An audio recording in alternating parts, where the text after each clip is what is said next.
صديقي العزيز، اهلا بيك معايا النهارده في اول فيديو هنتكلم فيه عن معرض الكتاب 2023. في فيديو النهارده هنتكلم عن نصايح عامه لمعرض الكتاب، ازاي نستعد، ازاي نخطط للمعرض، ازاي نقدر نقسم مشترياتنا، نعمل ايه واحنا رايحين، نجهز ازاي، وازاي نقدر ان احنا رايحين نقول ان احنا رايحين معرض الكتاب واحنا جاهزين بشكل كامل 100% علشان نعرف نتصرف في كل الحاجات اللي ممكن تحصل واحنا هناك.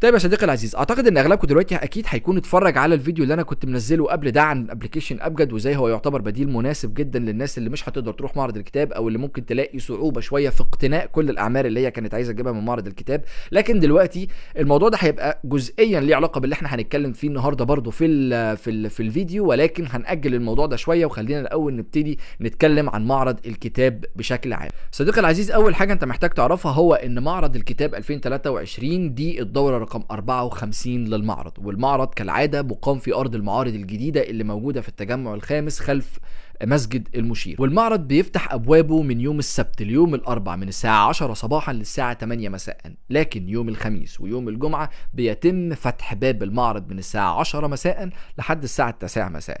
سعر التذكره الكترونيا 5 جنيه، وبتسمح لك الدخول من جميع الابواب اللي موجوده في المعرض، على عكس السنه اللي فاتت لما كانت التذكره بتقول لك انك تقدر تدخل من البوابه رقم كذا وما تقدرش تدخل غير من البوابه رقم كذا. لكن السنه دي الدخول لمعرض الكتاب من كل البوابات بشكل متساوي جدا. شخصيه المعرض السنه دي هي الشاعر الكبير والقدير الراحل صلاح جاهين، وكالعاده لما تروح معرض الكتاب السنه دي هتلاقي وجود قوي جدا لكل دور النشر المعروفه والقديمه واللي كانت موجوده واللي طول عمرنا بيقرا ليها، وهتلاقي كمان وجود قوي لدار نشر جديده نازله اسمها يتخيلون. انا فجاه لقيت الدار دي طلعت ومنزله كميه اعمال خزعبليه، ولكن اعتقد ان دي بتبقى حاجه حلوه جدا لما نلاقي ان في دور نشر جديده داخله السوق ونازله بتقلها، خاصه في ظل الغلاء المستفحش اللي احنا عايشين فيه. صديقي العزيز، اسمح لي طبعا قبل ما نكمل الفيديو ان اقول لك ما تنساش انك تعمل سبسكرايب للتشانل ولايك وشير للفيديو علشان توصل لك كل الفيديوهات اللي جايه عن معرض الكتاب، وكمان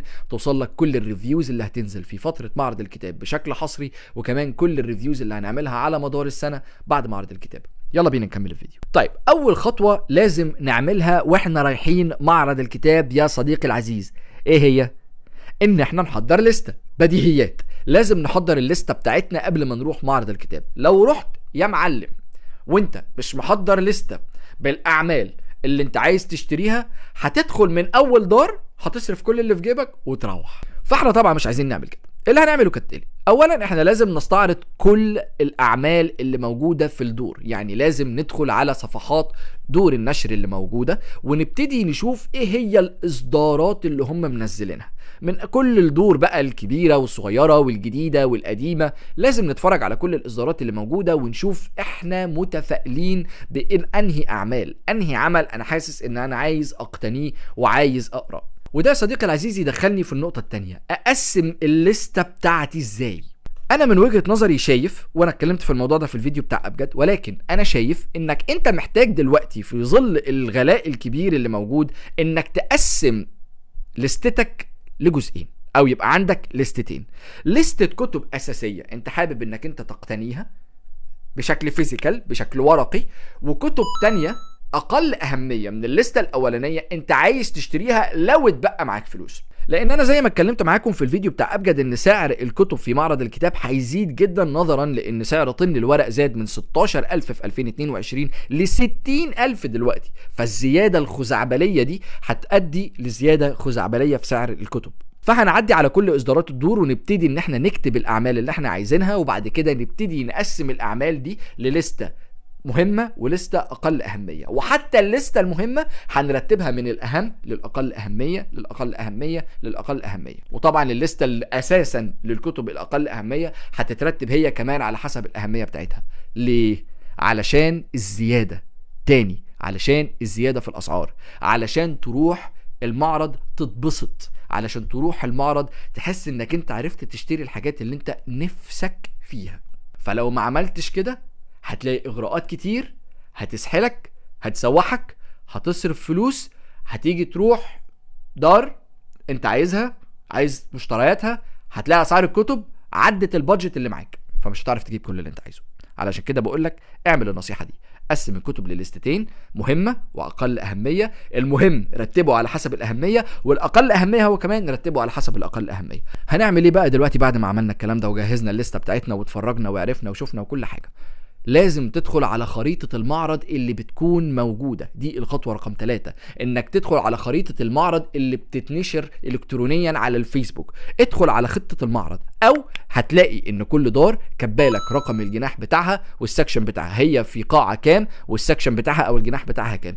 ليه بقول لك كده؟ علشان ما تتوهش، لانك انت لو دخت وسبت نفسك دخلت تدخل جوه وتتوه، بلح يا معلم، هتقع في نفس الفخ بتاع الخطوه رقم 2، انك هتدخل تصرف كل اللي في جيبك. فتعمل ايه؟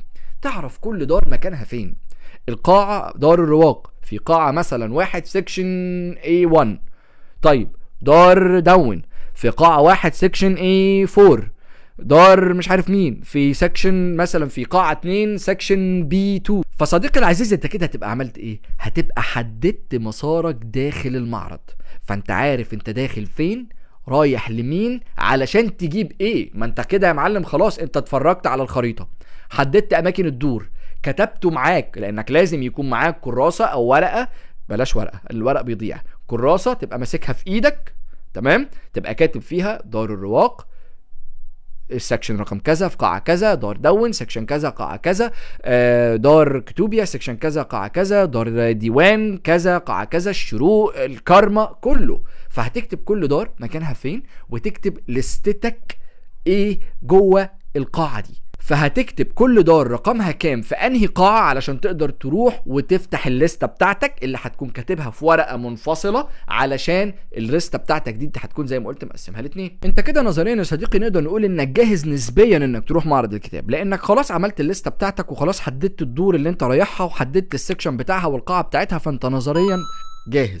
فطبعا انصحك انك انت لو رايح المعرض انك تتوجه للمعرض من بدري لو انت رايح بعربيتك عشان تلاقي مكان تركن فيه اصلا، لانه هيبقى ضرب نار. دي اول نقطة. تاني نقطة ودي النقطة الاهم، انك لو مش رايح بعربيتك فانصحك يا عزيزي انك تطلع على خط المواصلات اللي هيكون متاح للاتوبيسات العامة او لمواصلات النقل العامة اللي هتاخد الناس او تنقل الناس من الاماكن المختلفة في انحاء القاهرة لحد معرض الكتاب. فمعرض الكتاب موفر الفرصة او موفر الاوبورتونيتي لان يكون في مواصلات من والى معرض الكتاب، والموضوع ده هتلاقيه موجود على الفيسبوك. وانا لو لقيت الليسته دلوقتي وانا بمنتج لكم الفيديو ده هنزل لكم الصوره بتاعته بتاعت خطه مواصلات المعرض، لان دي هتكون حاجه مهمه جدا للناس اللي حابه انها تروح المعرض ولكن ما عندهاش عربيات. فاعرف انت هتروح ازاي، واعرف هتروح مع مين، لان هتروح مع مين دي هي كمان مهمه جدا. قبل بقى ما نشد الرحال وقبل ما نروح والكلام الجميل ده كله، في حاجتين مهمين جدا جدا جدا جدا جدا لازم نفكر فيهم، وهي بالنسبة لعدد الكتب اللي انا هشتريه، ايه هي الشنطة المناسبة اللي اروح بيها. يعني هل انت تقدر تروح بباك باك، يعني شنطة ظهر عادية، هي دي بالنسبة لك هتكفيك بالنسبة للليستة بتاعتك، دي تكفيك انك تاخد الاعمال اللي انت عايزها وتحطها على ظهرك زي الشاطر وتروح، ولا انت محتاج شنطة سفر من الكبيرة اللي بيبقى ليها دراع بيتشد وتاخدها في ايدك وتروح بيها على المعرض؟ دي النقطة اللي محدش هيعرف يحددها غيرك انت، لما بعد ما تخلص ترتيبك وتخلص اوراقك وتخلص تفكيرك وتخلص تنظيمك للليستة بتاعتك، تبص والله الاعمال دي تتشال على شنطة ظهر ولا تتشال في شنطة سفر. في الحالة دي لازم دايما تختار، ولازم تفكر في الموضوع ده كويس علشان ايدك ما تزعلش، ما تبقاش شايل على ظهرك وشايل على ايدك، لان الاتنين احساس سيء جدا ومتعب جدا وانت بتلف. ودي حاجة انا عشتها للأسف مرة واثنين وثلاثة وما اتعلمتش، فصدقني انا جاي اعلمك. طيب جميل جدا. من اهم النصايح اللي لازم برضو تتقال في معرض الكتاب او في داخلة معرض الكتاب هو انك يا صديقي العزيز لازم توازن ما بين الاعمال الروائية والاعمال الغير روائية والمترجمات. فبالتالي مهم جدا بالنسبه لك انك تفكر وتخطط لايه هي الاعمال الروائيه اللي انت حابب انك تقتنيها لانها بالنسبه لك مهمه، وايه هي الاعمال الغير روائيه اللي انت محتاج انك انت تفكر او تقول والله الاعمال دي انا عايز اقتنيها لانها بالنسبه لي مهمه، وايه هي الاعمال اللي تعتبر مترجمات او اعمال المترجمات او الاعمال المترجمه اللي انت عايز تشتريها واللي انت عايز تقراها. الموازنه ما بين الثلاثه دول هيعمل لك حاجه حلوه جدا، وهي عمليه door opening او يعني brain opening او ice breaking لدماغك، لان مخك يبتدي يتسع اكتر ويبتدي ان هو يكون عنده اطلاع ووعي اكبر واكبر واكبر، لانك انت كده بتطلع على انواع مختلفة من الكتب وانواع مختلفة من الادب وانواع مختلفة من الكتب الغير روائية، سواء كانت سير ذاتية او فلسفة او تاريخ او طيب غير بقى كل الكلام الجميل اللي احنا قلناه ده، خلينا بس نتكلم في حته كده صغيره، والحته دي هي انك انت هتلاقي نفسك في بعض الاحيان مضطر انك تروح المعرض يوم واثنين وثلاثه. خليني اقول لك ليه. مش كل الاصدارات بتنزل من اول يوم، ومش كل الاعمال بتنزل من اول يوم، وممكن تروح المعرض تلاقي العمل موجود بس طبعته خلصت في الدار، فتضطر انك تستنى ليوم او اتنين او تلاتة. فدايما حاول انك تجزأ زياراتك لمعرض الكتاب على اكتر من يوم، تروح مرة واتنين وتلاتة، وما تضغطش نفسك وما تجيبش كل الاعمال في يوم واحد، وتهدى وترسى كده وربنا يهديك، لانك ممكن تأجل اعمال معينة ليوم اخر يبقى الكاتب جاي فيه، فتروح وتمضي منه الاعمال بتاعته وتبتدي تتكلم معاه وتتناقش وتعيش جو لطيف جدا. وطبعا حاول انك ما تسقطش من دماغك دور النشر المصرية الحكومية اللي بتوفر اصدارات كتيرة جدا جدا جدا باسعار يعني تكاد تكون زهيدة حرفيا. وما تنساش طبعا يا صديقي كل حبة وانت بتلف في معرض الكتاب انك تقف مع نفسك كده او مع اصحابك شوية، تفصلوا، تشربوا حاجة، تتكلموا كلمتين، تطلعوا تشموا شوية هوا بره، لان احيانا الجو جوه من كتر الزحمة بيكون مخنق شويه. مش عارف مخنق دي كلمه فعلا ولا لا، بس يعني تحس ان الجو خانق شويه. ايوه خانق، ايوه كده. فعلشان كده ما تنساش طبعا انك انت كل فتره انك تروح تشرب حاجه، تشم هوا، وترجع تاني تستكمل المعرض بتاعك علشان تسترد عافيتك وقوتك. لان انا واحد من الناس اللي بتروح المعرض من الساعه 10 الصبح لحد ما بيقفل. يعني انا بدخل والمعرض بيفتح، بمشي والمعرض بيقفل. يعني اليوم اللي انا رايحه يوم كامل فول داي، انا رايح فول تايم. انا اليوم اللي بروح المعرض بروح فول تايم. او في اقتراح تاني ممتاز، انك انت تجيب اكلك وشربك معاك. ده حرفيا ما فيهاش حاجه، عادي لو جبت معاك سندوتشات وانت رايح المعرض وحطيتهم في الشنطه بتاعتك عادي جدا، ما فيهاش مشكله. جبت الدرينكس بتاعتك وانت رايح، انت يا سيدي واحد بيحب يشرب عصير برتقال فريش، خلاص اعمله في البيت وحطه في ازازه او في مج او في كوبايه من اللي بيتقفلوا دول، وحطها في شنطتك بشكل حلو جدا وبشكل جميل. وحط معاك كام سندوتش حلوين كده ولا اي حاجه حلوه انت عايز تاكلها، وحطها في الشنطه وروح. وقت ما تجوع اقعد، افصل، كل، اشرب، ريح دماغك، روق اعصابك، وارجع استكمل مسيرتك في معرض الكتاب مره تانية. احنا بنروح نستمتع باليوم. ما تنساش وانت في معرض الكتاب انك تستمتع باليوم، ما تنساش وانت في معرض الكتاب انك تتبسط، دي اهم حاجة. وبس كده يا صديقي العزيز، ما اعتقدش ان انا حاليا في هذا الفيديو عندي نصايح اخرى اقدر اقولها لك بخصوص معرض الكتاب. يا رب اكون فدتك، ويا رب تكون استفدت، ويا رب اكون انا نفسي فدت نفسي وما اقعش في نفس الفخ اللي بقع فيه كل سنه، واروح بشنط اقل من اللي انا محتاجها، وافضل بقى ماشي شايل وعامل كده. ان شاء الله باذن الله ده ما يحصلش، لان انا عارف ان ده لو حصل ان انتوا هتقابلوني وتسلموا عليا وتقولوا لي شفت ما اتعلمتش من الدرس اللي انت كنت بتتكلم عنه. وبس كده يا صديقي، هو ده كل الكلام اللي عندي اللي انا اقدر اقوله لك، واشوفك ان شاء الله في الفيديو اللي جاي. ومش عارف بقى هيبقى فيديو ترشيحات ولا هيكون مراجعه حصريه في وقت المعرض. شكرا لكم واشوفكم الحلقه اللي جايه. السلام عليكم.